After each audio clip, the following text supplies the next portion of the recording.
was running around the country, sitting up all night in cemeteries and sitting on hilltops in remote parts of the country, looking for these funny lights in the sky that were everywhere in the 1960s.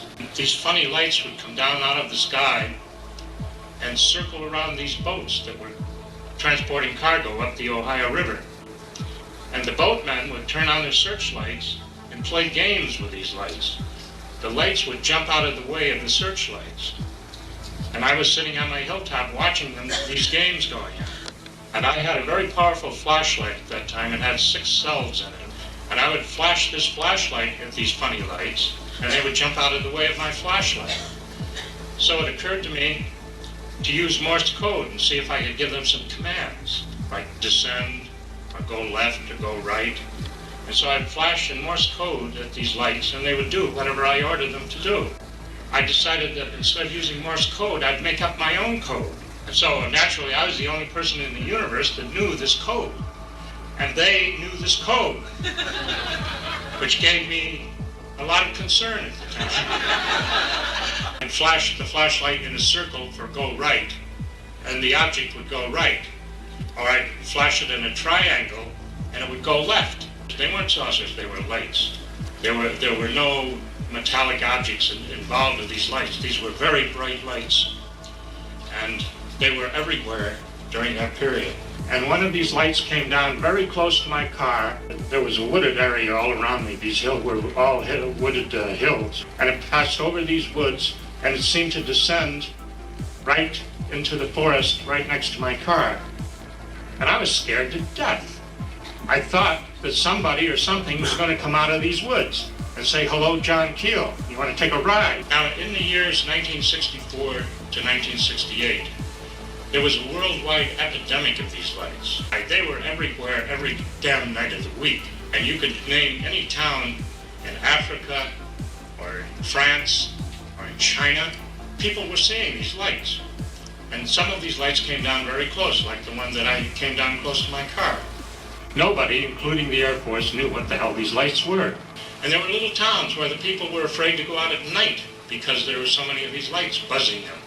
And the lights would chase their automobiles. There were lots of mysterious things going on with domestic animals. Dogs and cats were disappearing. One little town in Connecticut lost 700 dogs in a period of about a month. We had animal mutilations of all kinds, cows, sheep, so on. I realized that the best way to tackle this was to pick 1 or 2 spots and make them a microcosm of the whole thing. And just study everything in that spot. Learn to know the people, study every event that happened, call them UFOs, but that's really not a good name for them.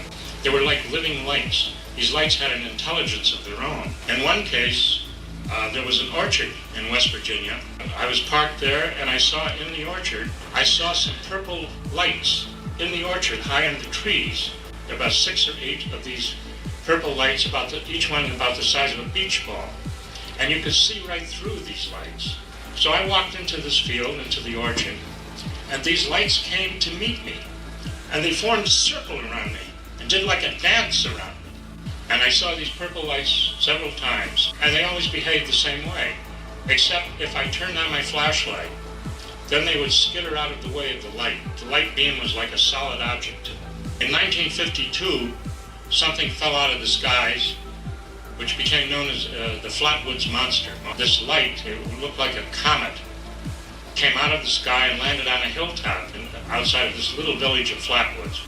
And a group of young people, they decided to go up the hilltop up the top of the hill and investigate this, whatever crashed on the top of the hill. When they got near the top of the hill, they were struck by a terrible smell. Now, normally in these cases, the smell is described like rotten eggs, which means hydrogen sulfide. But this was not the smell of hydrogen sulfide. The best way they could describe it was smell like grease hitting hot metal.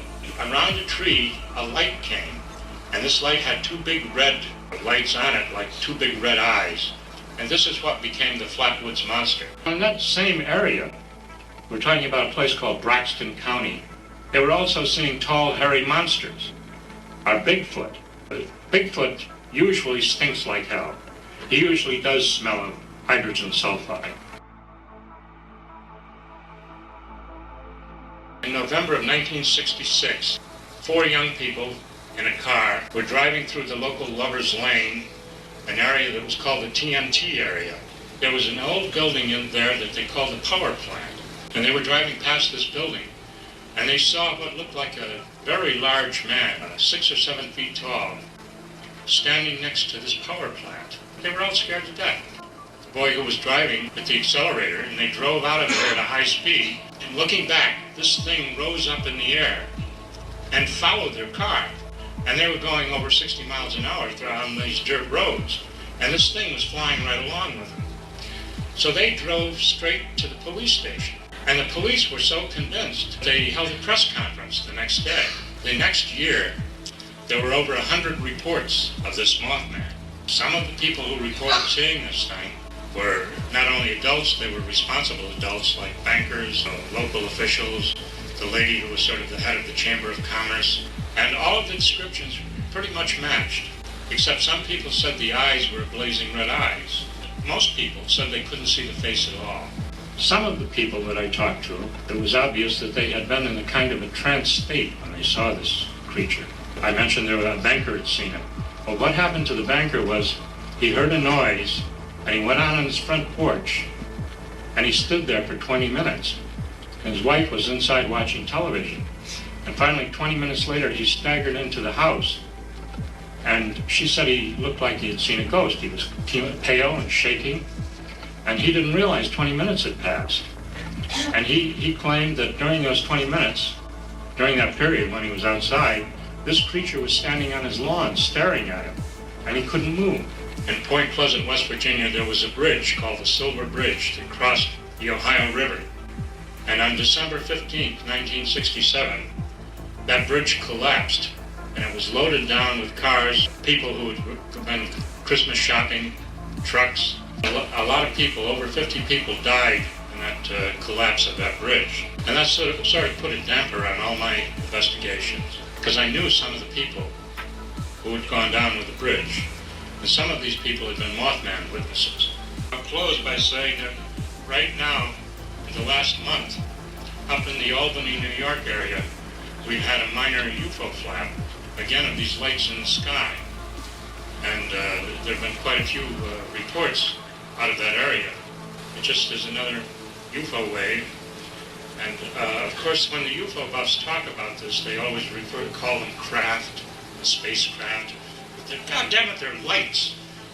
They're intelligent lights.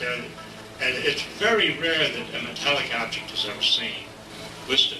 But these lights will remain a big mystery. And I spent 30 years chasing them, and I've never caught one, so I don't know what the hell they are. I'll close with that.